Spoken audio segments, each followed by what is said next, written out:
It was a splendid morning on the island of Soto. James was feeling very pleased with himself. His red paint gleamed in the sunshine as he sped along the line. He reached the junction just as Percy puffed in with some freight cars. James was surprised to see him. What are you doing here, Percy? You should be at the station by now. I know, sighed Percy. These cars have been troublesome all morning. That's no excuse, Percy. Nothing should stop us. Sir Topham Hatt relies on us to be on time. Now, if you'll excuse me, I'll be on my way. And James puffed cordially away. Bossy buffers, muttered Percy.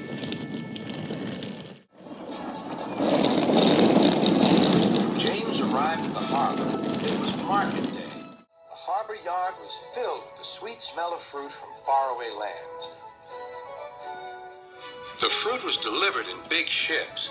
James watched as strawberries, oranges, melons, and bananas were carefully loaded onto his cars. Then he set off for the station, being loaded.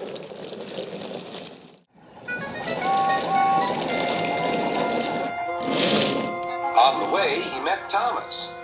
Really reliable. That's me, panted James. Pity the same can't be said for Percy. Goodbye. What was all that about? Gasped Annie and Clarabelle. That was trouble. Trouble for James. Just wait and see. Percy was back in the yard and busy shunting. He had the cars in good order and was making up for lost time. But the station master had bad news. James's brakes have jammed. We need Percy's help right away. Percy quickly set off to the rescue.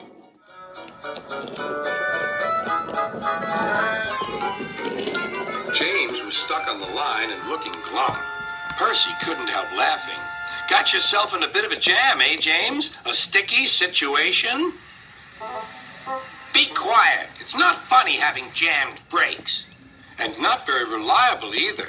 I'm surprised you let it happen, James. Nothing should stop us engines. That's enough, Percy, said the driver. Can you push these cars? Of course I can. There's no time to lose. James has done too much of that already. James angrily hissed steam as Percy was coupled to the cars. Off we go, said Percy. I'll have to go fast to get there in time. Those big engines are so unreliable. Be careful, Percy, called his driver. But Percy was in a hurry.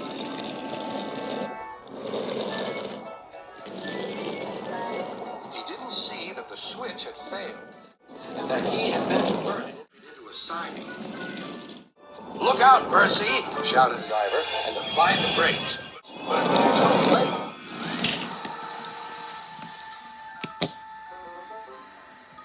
The driver and fireman had jumped clear. Squashed fruit squirted all over Percy.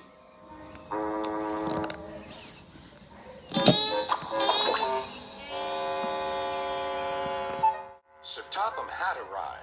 Percy, you are not to blame for the switch failure, but I do not run a jam factory. Yes, sir. No, sir. And Percy squelched sadly away. That night, the shed was silent. James and Percy felt very sorry for themselves. At last, Thomas spoke. You know, he said to no engine in particular, there's more than one way to get jammed. We all learned that today. Still, there was silence. What's more, we also learned that sometimes when engines help each other out of a jam, things can still go wrong. So, said a voice, so that means we learned a lot today, and therefore... Then came a chorus. We're really useful engines after all.